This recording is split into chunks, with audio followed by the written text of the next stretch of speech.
and welcome back to the Fruit of Grisaia, Michiru's route. In the last episode, Yuuji tried to make up for the fact that he kissed Michiru. And more importantly, kissed Michiru in a normal state, not in the girl at the beach stage. Michiru obviously didn't take kindly to Yuuji's request, being the tsundere as she is. However, later on, Yuuji got scolded by the more rational Michiru that the best way he could get around this problem was to actually comfort Michiru, and asked him to do so first thing in the morning. There also was the incident of Sachi mishearing yet another request, and instead of bringing Amane a book on a moderate carb diet, she brought her 300 model cars for a model car ride. But let's continue. Although getting up at 5 in the morning is perfectly routine for me, I understand that I'm something of an outlier among my age group in this regard.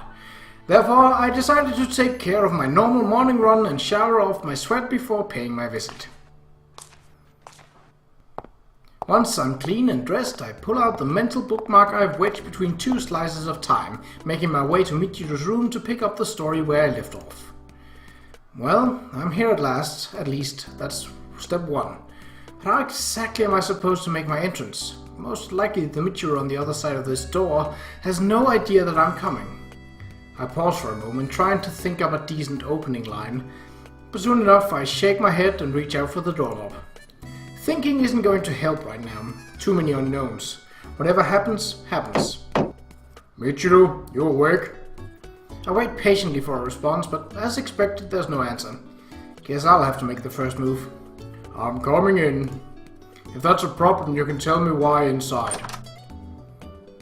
It's unlocked, so my forcible entrance poses no particular difficulties. As I quietly close the door behind me, something stirs slowly in the darkness. For one strange moment, it feels as if the room itself is breathing. Fortunately, there's a bit of sunlight leaking through gaps in the blinds, so my eyes begin to adjust. It's still gloomy in here, but not enough to pose any real issues. I've spent long enough in darkness where I couldn't tell the difference between having my eyes open and shut.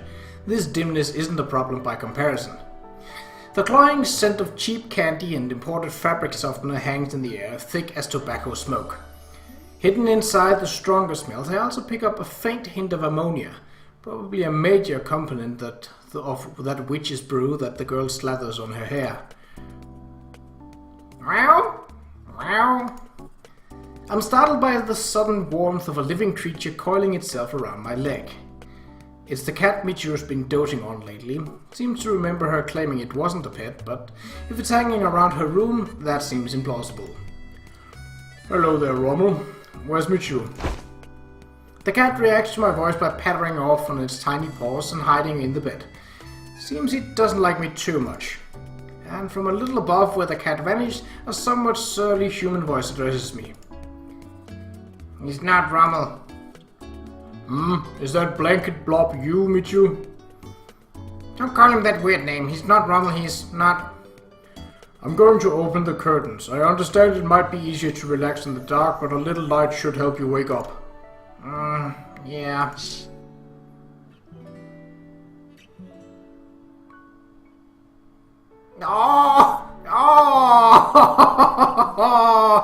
Oh, cuteness overload. Oh, that looks so fluffy. Michiru sitting on the bed, a blanket draped over her head, her knees clutched to her chest. She's trembling visibly like some kind of traumatized war refugee, or maybe a child waiting anxiously for parents who should have been home hours ago. Keeping a cat in the dorm, are we? Pretty bold. Can't say I entirely approve, though. That's not it. He was just in my room when I woke up. I didn't bring him here. Really, it's true. You sound rather forlorn, my friend. Forget to put on your tsundere attitude this morning? Yeah. Yeah, she says. I grab the back of a nearby chair and pull it up to the bed. After briefly declaring I'm going to sit, I do so without waiting for Michiru's response. I didn't say you could take a seat yet. Now that's more like it. Go on, give me the vinegar. What's with that? Well, what's with that whiny tone of voice? You're really off your game. I'll be your audience, so how about starting with your vocal warm-ups? If you'd like, we can restart this scene from the point where I entered the room. I don't do that stuff. Look, when you see an obviously depressed girl, can't you show a little kindness? I suppose I could, if someone told me to. But would that really make you happy? Yeah. Sounds a little hollow, but I'd probably be pretty happy anyway. What a reprehensible woman. But if you want my kindness that badly, I suppose I can give it to you. I lean forward in the chair and reach out with one hand and give Michiru a few pats on the head. What's this supposed to be? Kindness. Not enough for you? Here, take a little extra. Oh. Well then, that should be enough for the moment. I'm going to get to the topic at hand. No need to prolong this, alright? You can just respond to the questions. Unless I'm completely off base, you're dragging around a serious problem of some sort. I'm not looking to pry, but whatever it is creating headaches for me as well. I'm not particularly fond of stumbling cluelessly through difficult situations. To put it simply, I don't like this. I want you to explain your current condition. Can you do that for me? Did I do something? I did, didn't I? I must have. That's right. So you don't remember after all? Yeah, I'm sorry. With those words, Michiru lets out a tremendously long sigh. Sounds something like a 10,000-year-old cat accidentally brushing his overlong whiskers against the moon.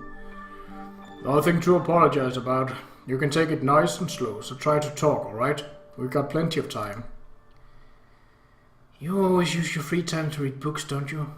Sure about letting me take up your valuable time? Not a problem. Don't sweat the small stuff right now, alright? Anyway, this happens to be exactly where I left my bookmark. Your bookmark? Here. This is the start of the story, and you're the end. But I need you to talk if I'm going to decipher it. You're weird. That sounds like some kind of riddle. Maybe. But in that case, you're the one who has the answer. I'll hear you out, Michiru, so talk to me. Just make sure to wake me up if I doze off from boredom. I've tried sleep learning before, but it never really did much for me. Geez, fine. I'll talk. The cat in Michiru's arms suddenly gives a single meow. Taking that as her cue, the girl licks her lips and begins to speak. I don't know how well I can explain this, but I don't remember a lot of things. I told you this cat wasn't in the room because I brought him here, right? He was just there when I woke up. I don't know whether he got himself or if I carried him here and forgot, but I really don't remember. There's a deep wrinkle in Michiru's brow. She resembles a child trying to read a bulky encyclopedia. The girl doesn't seem to quite know where to begin. But I do know exactly when this started happening. Ever since then, my memory has had these weird gaps. Sometimes I just go completely out of it, and all of a sudden it's the next morning. Okay, for example, when you stare out the window of a train, you know what kind of scenery you are seeing on the other side, right? Even if you space out and don't remember exactly, you sort of know. But this is like suddenly going into a pitch-dark tunnel. Just like that, I can't even see the scenery passing me by. When I wake up, I finally come out of that long tunnel. It's like I took a trip to a snow country in a blizzard. It's tomorrow morning, and everything's just a perfect white blank. So your memory's been skipping. Okay then, let me ask you a more precise question. Do you remember what happened yesterday? Well, yeah, I remember parts of it just fine. I was talking with everybody in the laundry room, and then you were there, so I got nervous and my chest started to hurt really bad. And then, for some reason, my head got all hot. I think I probably yelled at someone. I remember this awful feeling like I just swallowed a big icicle or something. That memory is really clear, but after that it's all blank. The next thing I knew, Kitty Meow was there and I was crying in my bed. Localized amnesia, is it? Is the girl herself aware that these gaps in her memory coincide with the emergence of another Michiru? What happened after that? Is everybody mad at me? No, there shouldn't be a problem. I don't think you need to worry about that. Again? Biting her lower lip, Michiru mumbles a single word. It falls out of her mouth with the dull thunk of a sizable rock hitting the floor. Again? What's that supposed to mean? Well, don't hate me, okay? No. It's always like that. These gaps in my memory always show up when I think something bad might have happened, but it never turns out that way. It's almost the opposite. More often than not, some problem's been solved or something's going in a better direction than before. Not turning her head, Michiru flicks her eyes for a furtive glimpse at me. After confirming that my expression hasn't changed dramatically, she gives a small sigh and resumes her story. Sounds like it was the same way yesterday. I know I screwed up, but now everything's wrapped up neatly. Somehow that makes me even more anxious. Hey, Yuuji, what did I do? I wouldn't worry too much. Your memory is probably just a little confused. I guess the situation was overwhelming, so you had to flip a mental switch to deal with it. A mental switch? Michiru reacts strongly to those words in particular. Maybe she does know after all. Well, I'm not a doctor and you're not a patient. It's up to you how much you want to hear. What? What's that supposed to mean? I don't think that's a difficult sentence. Think it over. Michiru lowers her gaze to the floor, staring at the carpet as if looking for the word she dropped earlier. But soon enough, she abandons the search and closes her eyes in apparent resignation. Yuuji, will you tell me everything? Alright. Immediately after you screamed the... Hold on a second. Can I hold your hand? I guess. I don't really mind. Michiru timidly reaches out to me. Her small hand, damp with sweat, trembles like a sick songbird. Okay, go ahead. Immediately after you screamed the laundry, hold on a second. Can I get a bit closer? I guess. I don't really mind. Oh, Michiru. Even Michiru's cute like this. I bet nobody was seeing this when Michiru was introduced. Even when she had her down moments, nobody expected this. Oh, you can even see the reds of her eyes. Oh, I just want to hug her so bad. Oh, I'm getting teary-eyed again. Damn it. Alright. Michiru sidles across the bed toward me. As she draws near, the fingers of her hand twine their way between mine. Can I continue now? Yeah. Immediately after you screamed. I'm sorry. Well, hey. What now?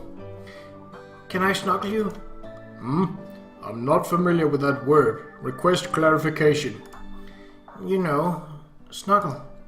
I can't determine what you're referring to from that word alone. I'm unable to answer. Then I'll do it for a second, okay?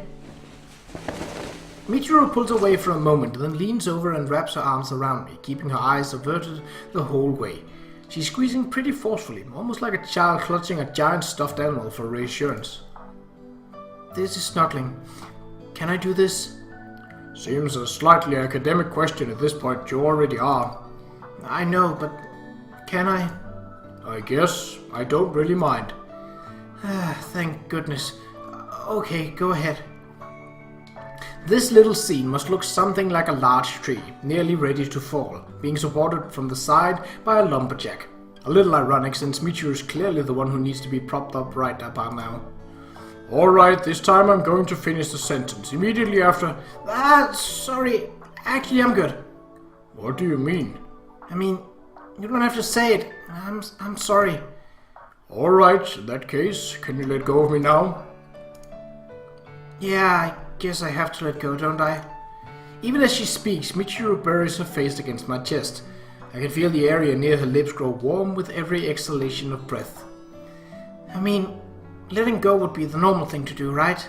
This is weird, isn't it? Well, it's not especially inconvenient for me, so I don't really mind. Thanks. Nothing to worry yourself about. The girl maintains her embrace on me for quite some time. My thoughts drift back to the enigmatic other Michiru. Now? What was that? Do you hate me now? Hate? Why would I? Where is this coming from? I mean, this is definitely weird, right? I'm not normal, am I?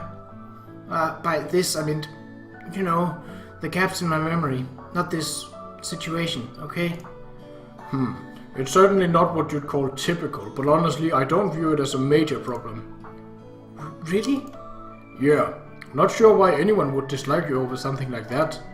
And in the first place, nobody could call me normal either, you know? I'm aware of that. Yeah, you here too, Yuuji. That's right, so don't worry about it. You're nice. I get that a lot. To be honest, I'm getting tired of hearing it. Oh, it's got even better when she's smiling. Stupid. Thanks. I'm happy you came. Feel a little guilty to hear you say that. Why? Because I didn't come here on my own initiative. Oh, I see. Right, makes sense. To be perfectly honest, Michiru, I came here because you told me to.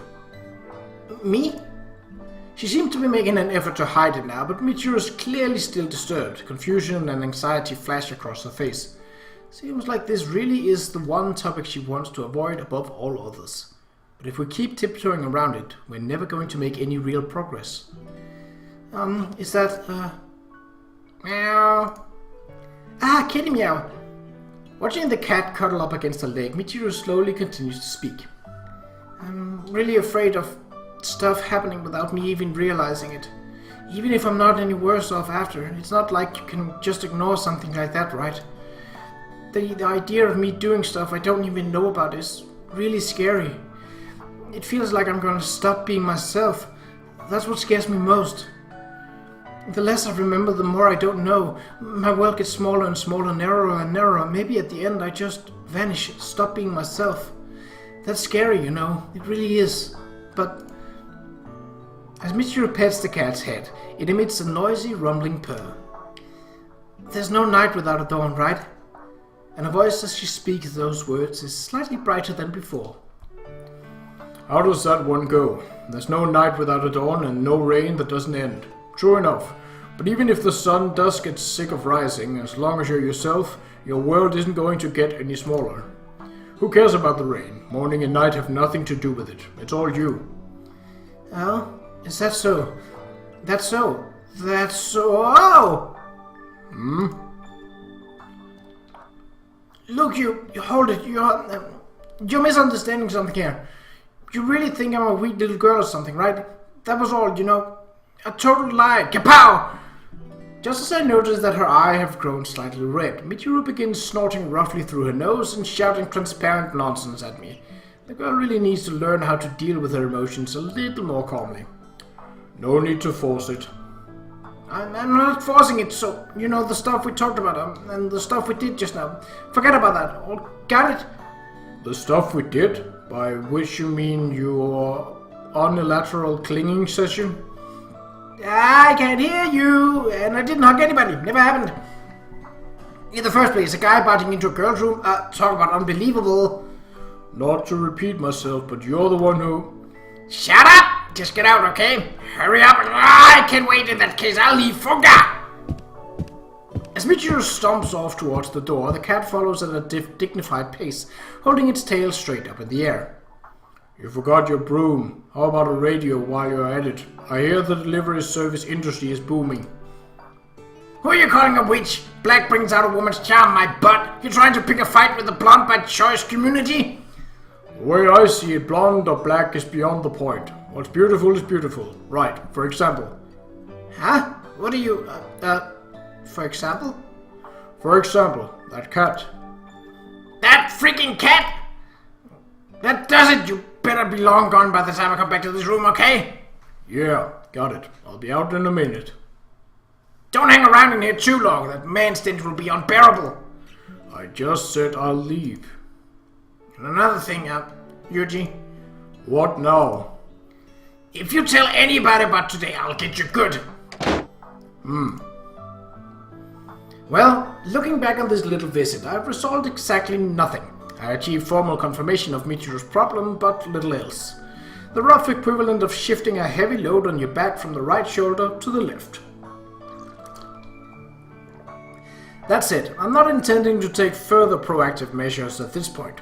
Michiru is the only one who can truly resolve her problems. Maybe external aid could provide her with temporary crutch, but that only makes things harder on the girl when she finds herself alone again. When you try to save someone, often as not, you succeed only in stroking your own ego. Rather than scooping them up in your arms, you should be providing a push from behind, assuming, of course, they even want your help in the first place.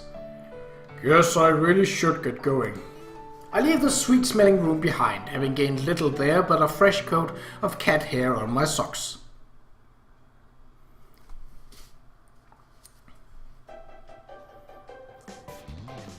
So I says to Yuuji, next time you bite into my room like that, I'll twist your tiptoes till you toot. Oh, that's poor Qa'Rajh. I know, right? I'm not a sooner for show, you know. When the time comes, I'll take care of business.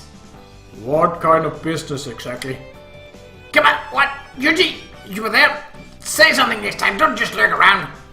Since that day, Michiru seems to have gotten back into a normal rhythm, even cracking jokes at my expense. Everything isn't quite back the way it was before, but she seems to have gradually regained her balance. Better watch out, Yuuji, or something weird might happen to the tips of your toes. Twisted toes? That's nothing. I heard a story about a journalist who got abducted by a terrorist group. They broke out the pliers and... Oh, oh, Yuuji.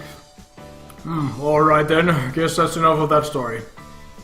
I swear you throw out these cruel stories at the most random times. What are you, cruelty colossus, cruel tree? Ah, I saw that one. What? Seriously? Cruel exists? Huh? Doesn't he? Amane, that one totally exists, right? Maybe I just dreamed it. Can't say as I know either way.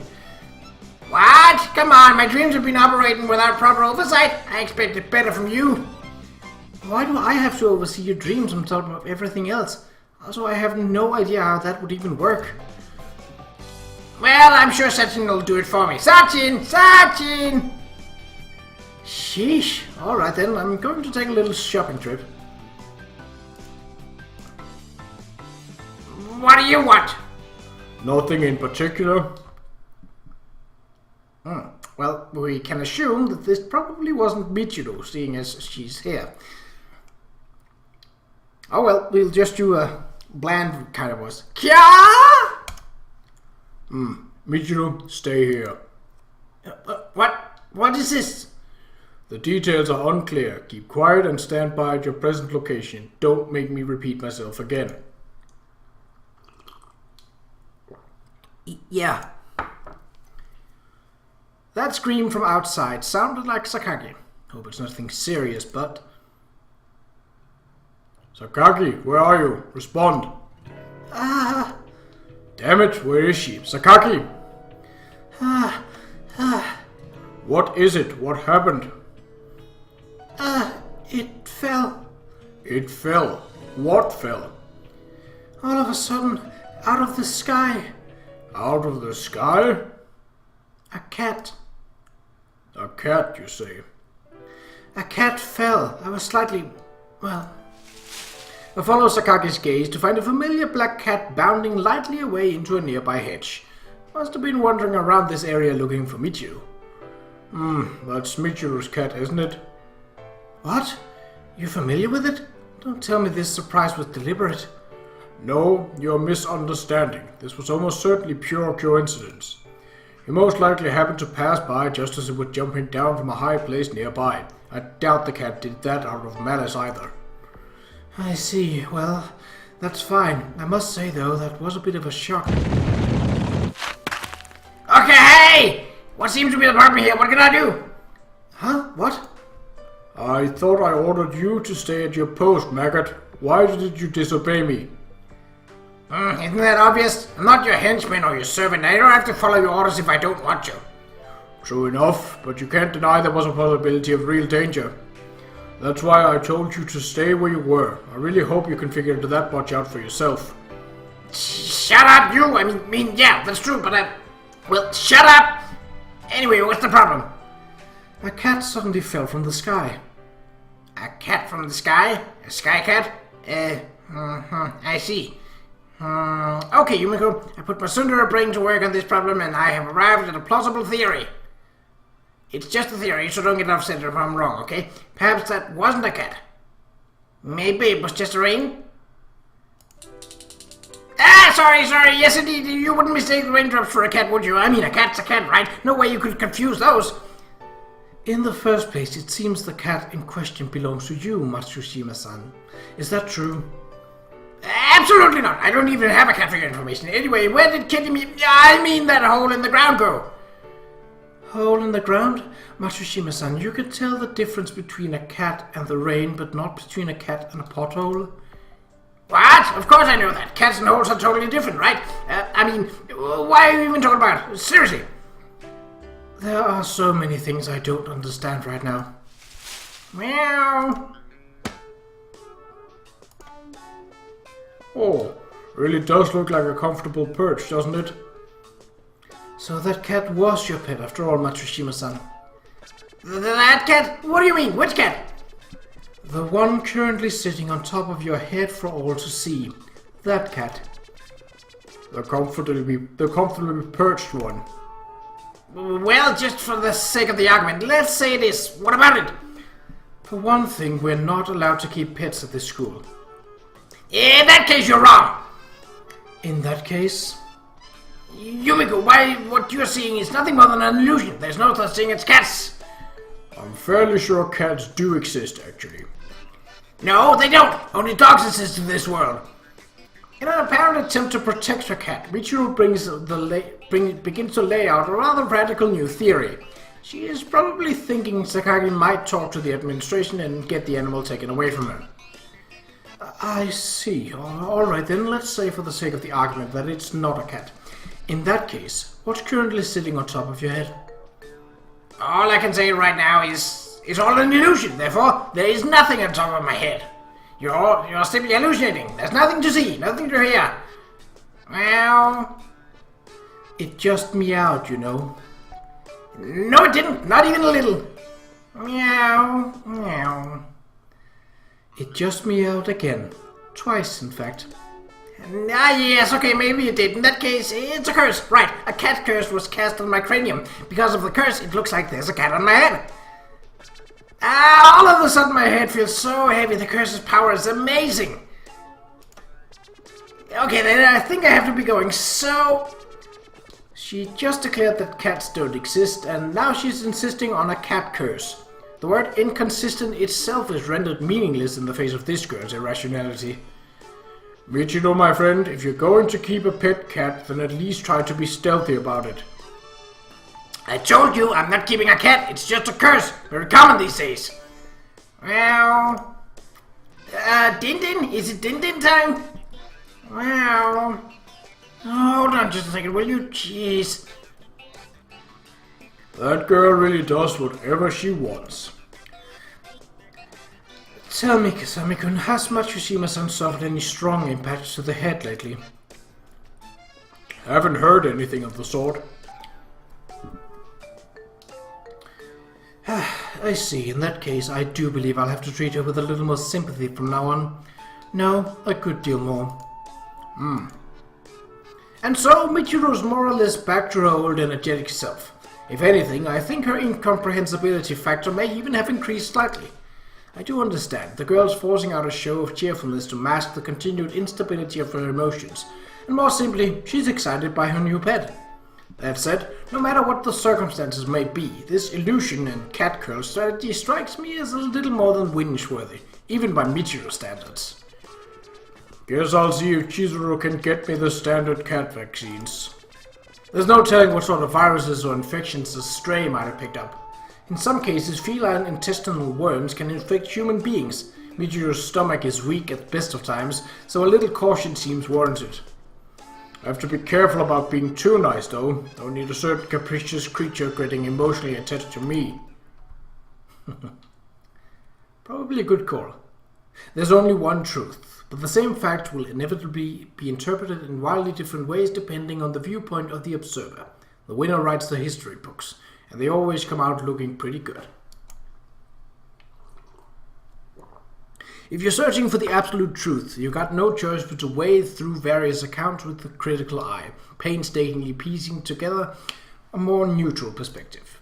But even then, cleverly distorted information can often throw your puzzle into a confused jumble. So how about this? Instead of sifting through everything you can find, dramatically restrict your sources of information. Ignore the third parties entirely and talk only to those who were directly involved. In most cases, that's simply not practical. But every once in a great while, it's an effective strategy. Coming in. Oh, if it isn't Kasami-kun. What's up? Need something? Or maybe you just wanted to see my face? No, I see your face in my dreams every night. A real nice expression on it too, if you know what I mean. Do I even want to know? What the heck, jeez! Okay, enough joking around. Sorry to barge in like this, but there was actually something I was hoping you could get for me. That's a joke. Alright then, explain the nature of your problem. Were you assigned some job where the provisioned equipment might prove insufficient? I do my job with the tools I'm given. This concerns my private life.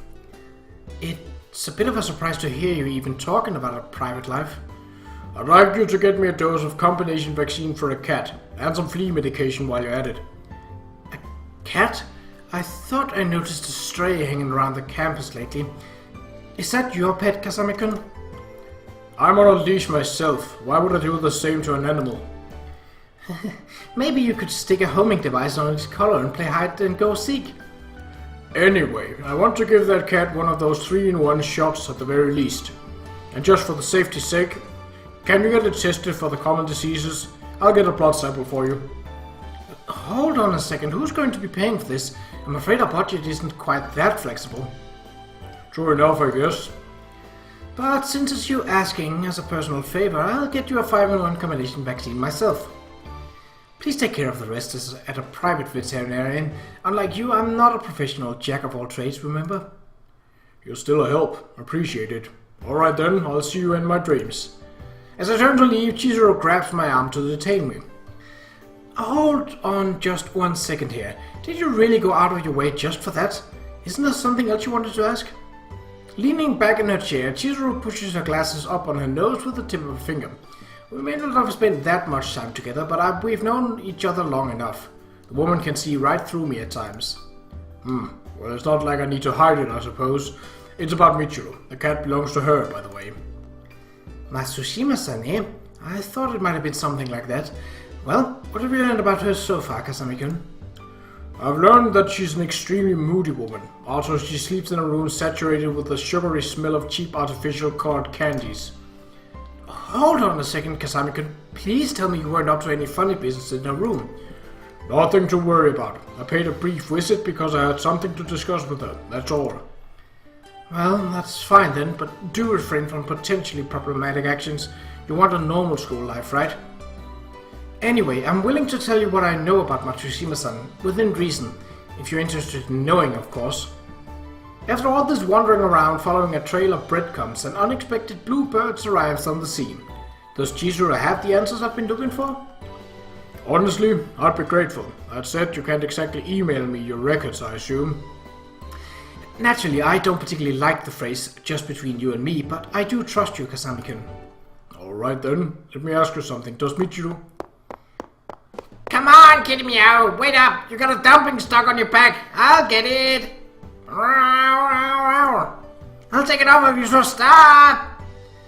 Seems like quite the energetic cat. Anyway, you were saying?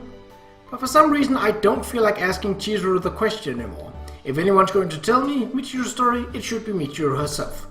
Sorry, don't think I need the explanation after all. Shouldn't be necessary, really. If Michiru needs my help in some way, I'll assume she'll come to me herself. Oh, that's so. Decided to remain a spectator then? Well, if that's what you want, it's fine by me. Sorry to waste your time. By asking Chizuru, I probably could have obtained a decent amount of new information. But when I remember Michiru quivering under her blanket, I think I made the right choice just now. I can't help but feel that learning about Michiru's background without her knowledge would be a betrayal of sorts. And that is where we will end this episode. So obviously, as going through the main storyline and introducing Kitty Meow, or Rommel as Yuuji like to call him, he was definitely going to show up in Michiru's route, that was certainly for sure.